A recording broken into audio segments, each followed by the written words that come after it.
नमस्कार, हमारा नाम है समरीन और आपने देखना शुरू कर दिया है लाइव सिटीज।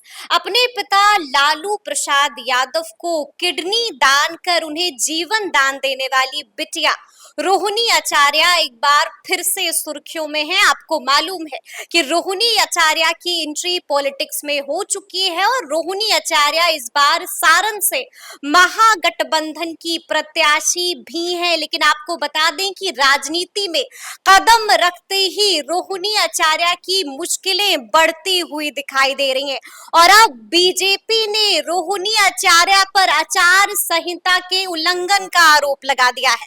तो आज हम इसी मुद्दे पर सीधी बातचीत करेंगे पटना हाईकोर्ट के जाने माने एडवोकेट देव प्रकाश जी से। सबसे पहले बहुत शुक्रिया बातचीत। धन्यवाद जी वकील साहब, सबसे पहले तो हम आपसे जानना चाहेंगे ये पूरा मामला है क्या? क्या वाकई में रोहिणी आचार्य ने आचार संहिता का उल्लंघन किया है? देखिए, आपने ही कहा कि सुरक्षा गार्ड ले गए थे राबड़ी देवी का। राबड़ी देवी के पास जो सुरक्षा गार्ड है वो उनका पर्सनल गार्ड तो नहीं है, वो बिहार सरकार का गार्ड होगा, पुलिस होगा। जी। तो कोई भी जो कैंडिडेट जो इलेक्शन में जिसको टिकट मिला है, जिनको भी मिला है, जिन्होंने नॉमिनेशन फाइल किया है या करने जा रहे हैं, उनको सुरक्षा देना इलेक्शन कमीशन की जिम्मेवारी बनती है। क्योंकि आप जानते हैं कि इलेक्शन में जितने भी फ्रे में हैं चुनाव में, अगर एक भी कैंडिडेट हताहत होते हैं तो चुनाव रद्द हो जाता है। इसलिए चुनाव में जो भी लोग खड़े होते हैं उनको सुरक्षा मिलती है सरकार की तरफ से, और राज्य सरकार के ऊपर ओनस जिम्मेवारी बनती है कि जो भी कैंडिडेट उसको सुरक्षा दे। अब बच गई बात कि राबड़ी देवी का सुरक्षा गार्ड, राबड़ी सुरक्षा गार्ड नहीं होगा, बिहार स्टेट का ही होगा।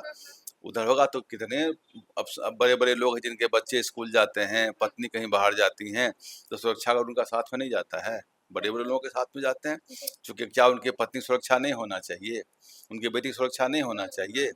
प्राइम मिनिस्टर मनमोहन सिंह थे, उनकी बेटी आई थी हमको लगता है नालंदा घूमने के लिए, सुरक्षा नहीं मिला था उनको? ऐसा नहीं कोई पद पर, किसने कहा किसी पद पर रहेगा सुरक्षा मिलेगा? हर आम नागरिक को सुरक्षा देना राज्य की जिम्मेवारी है।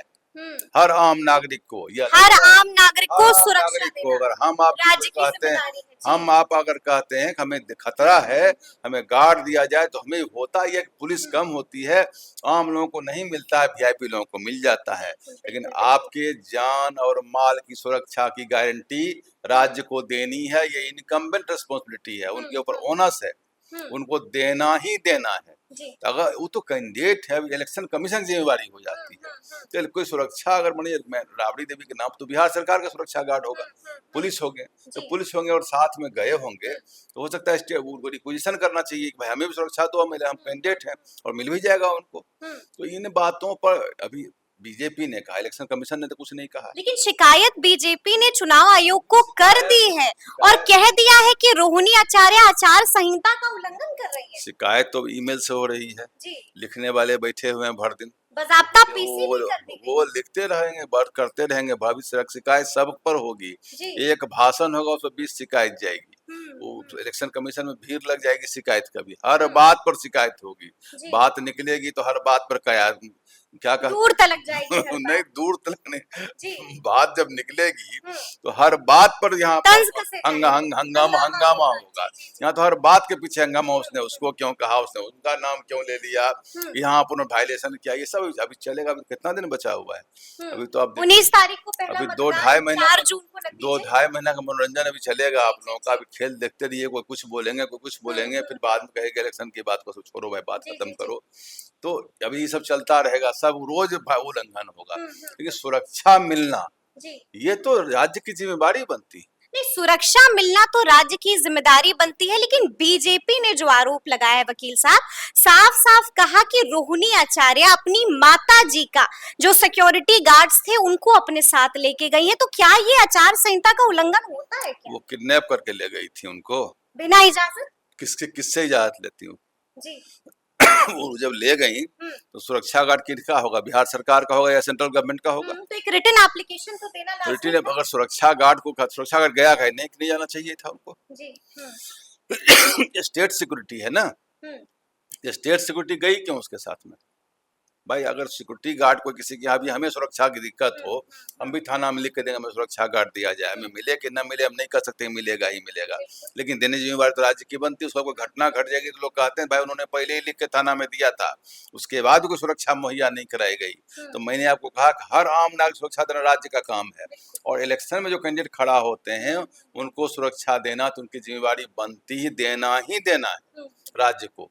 तो अगर वो राबड़ी देवी के लेके गई होंगी तो राज्य सरकार का ही सुरक्षा गार्ड होगा। उस पुलिस को अपने पर्सनल पुलिस तो है नहीं, किडनैप करके तो ले नहीं गई है पुलिस को, चलो हमारे साथ, वो किडनैप करके हम ले जाते हैं। पुलिस अपने मर्जी से गई होगी साथ में ना, और आज से रिक्वेशन करेंगी तो उनको भी गार्ड मिलेगा, उनको गार्ड मिलेगा। तो लेकिन मतलब वकील साहब आप ये कह रहे हैं कि ये हरगिज आचार संहिता का उल्लंघन नहीं जी है? नहीं है। बड़े बड़े लोग के बच्चे जाते हैं, स्कूल जाते हैं, कॉलेज जाते हैं, उनके साथ सुरक्षा गार्ड जाता है, नहीं जाएगा तो उनके बच्चे को उठा लेगा। मान लीजिए कोई मुख्यमंत्री है, कोई प्रधानमंत्री है, उनका बच्चा, उनका वाइफ बाहर जाएगा तो क्या सुरक्षा गार्ड नहीं मिलेगा उसको? सबको मिलता है। नहीं मिलेगा तो उनके बच्चों को या उनके पत्नी को या उनका बाल बच्चा को हानि होगी, इससे उस पर अटैक होगा तो क्या उससे प्रभावित तो नहीं होंगे? जिनका भी परिवार, अभी तो प्राइम मिनिस्टर सबको परिजन कह रहे हैं कि पूरा देश हमारा परिवारजन है। तो जब परिवारजन है समूचे देश में, किसी नागरिक के साथ कोई क्षति होती है तो उनको क्षति होगी। और यहाँ तो राज्य की बात है, राज्य की ओनर रिस्पॉन्सिबिलिटी बनती है सुरक्षा देना। तो हमें इसमें नहीं लगता है कि अब सुरक्षा इलेक्शन कमीशन में लिखा गया तो रोज लिखा जाएगा, उसमें क्या लिखा होगा। लेकिन क्या अगर सिक्योरिटी गार्ड माता जी का लेकर जाना ही था तो क्या कोई रिटन एप्लीकेशन देना चाहिए था रोनी आचार्य को? उस पुलिस को भी देना चाहिए था जो साथ में गया, मैं जाऊं कि ना जाऊं, जो जहां से इजाजत लेनी चाहिए, इजाजत लेनी उनको भी लेनी चाहिए थी। जी। तो उनको भी लेना चाहिए थी। ये बहुत बड़ा वायलेशन नहीं है। अगर ठीक है राबड़ी देवी की बेटी ही है, नहीं इलेक्शन कैंडिडेट, तब भी चलो सुरक्षा साथ में गया तो भी वायलेशन नहीं है। अच्छा, लेकिन हम आपसे जानना चाहेंगे कि जिस तरह से बीजेपी इसको बड़ा मुद्दा बना रही है और जिस तरह से आरोप लगा रही है, और अब तो चुनाव आयोग के पास शिकायत भी पहुंच गई है रोनी आचार्य की, क्या लगता है वकील साहब, क्या मतलब चुनाव आयोग इसको लेकर सीरियस हो सकता है, और क्या रोनी आचार्य पर बैन लगा सकता है? क्या चुनाव लड़ने से भी रोका जा सकता है? ये सब कोनंड्रम अभी चलता रहेगा, बैठ के दोनों तरफ से चलेगा। जैसे बैडमिंटन का खेल देखते हैं, इधर कॉर्क उधर, उधर कॉर्क उधर, चलता रहेगा। ये सब छोटी मोटी बातें, ये सब कोई बड़ी बड़ी बात नहीं है। सुरक्षा तो देना ही देना है उनको। अब किन्हीं के मन ये राबड़ी देवी के पुत्री के नाम पर ले गए, राबड़ी देवी की पुत्री है तो काहे नहीं ले जाएंगे सुरक्षा गार्ड को? और सुरक्षा गार्ड उनका पर्सनल थोड़े हो सकता है, जो उनके जो कमांडेंट हो पुलिस उनसे परमिशन लेके गया हो, या बिना परमिशन के भी गया होगा, कहीं कहीं स्टैंडिंग परमिशन उनके पास में होगा तभी गई होंगे। ऐसे सुरक्षा पर्सनल तो नहीं ना है, स्टेट सिक्योरिटी है और साथ में गई है, और गई है सुरक्षा देने के लिए गई है। बिल्कुल, जी। तो ऐसा तो नहीं है कि उन्होंने कोई ऐसा कोई चीज मिसयूज कर लिया है कोई चीज को, सो बात तो है नहीं। अच्छा, मतलब हम ये भी आपसे समझना चाहेंगे कि अगर किसी पर आचार संहिता का उल्लंघन का आरोप लगता है, या फिर अगर कोई आचार संहिता का उल्लंघन करता है तो क्या सजा होती है? देखिए, संवैधानिक पद पर कोई बैठे अगर हुए हैं और उनको कोई गाड़ी मिली हुई है, उसका उपयोग अगर चुनाव में करते हैं तो वो आचार संहिता का उल्लंघन है। वो आचार संहिता का वो उल्लंघन उल्लंघन उन्होंने कह भी दिया, आचार बोला गया है, इलेक्शन कमीशन ने कहा भी है कि संविधान, उसमें प्राइम मिनिस्टर और मुख्यमंत्री को फ्रीडम, अच्छा, चीफ मिनिस्टर हैं और प्रधानमंत्री, ये लोगों को मिलेगा। बाकी कोई मंत्री अगर हैं अपने कोई सांसद सरकारी रेसिडेंस पर मीटिंग करते हैं, इलेक्शन का करने को तो सब कर ही रहे होंगे, या सरकारी गाड़ियों का उपयोग करते हैं तो उनके ऊपर थोड़ा सा, लेकिन सरकारी प्रोग्राम कुछ बना तो कार्रवाई हो सकती है उनके ऊपर। हाँ, उसमें है कि आप पर्सनल गाड़ी जाइए, चुनाव के कार्य में सरकारी गाड़ियों का उपयोग नहीं कर सकते। अच्छा, आपने कहा वकील साहब की कार्रवाई हो सकती है, क्या कुछ कार्रवाई हो सकती है? क्या उनको इलेक्शन लड़ने से भी प्रतिबंधित नहीं कर नहीं, दिया शोकॉज होगा, रिप्लाई होगा, कुछ पनिशमेंट होगा, कुछ फाइन होगा, ये सब हो सकता है। छोटा मुझे सब छोटी मोटी बात है, लेकिन जहां तक सुरक्षा की बात है, सुरक्षा तो देना इलेक्शन कमीशन की जिम्मेवारी बनती है। अभी तो सारा प्रशासन उनके हाथ में है। इलेक्शन कमीशन को भी देखना पड़ेगा कि कोई भी कैंडिडेट हताहत ना हो। हताहत अगर होगा तो इलेक्शन कंडोन हो जाएगा वहां का। ये देखना सुरक्षा इलेक्शन कमीशन का भी काम है। अगर सुरक्षा साथ में देगा, सुरक्षा का कोई दुरुपयोग तो माना नहीं जाएगा। और ठीक है, अपोजिशन लीडर वो भी बनी हुई है तो उसका सुरक्षा उनको मिला हुआ है, वहाँ उसी लिख करके दिए हुए हैं। ये सब माइनर बातें सुरक्षा गार्ड दे देंगे, स्टेट मुहैया कर दे, उनको नहीं लेके जाएंगी वो।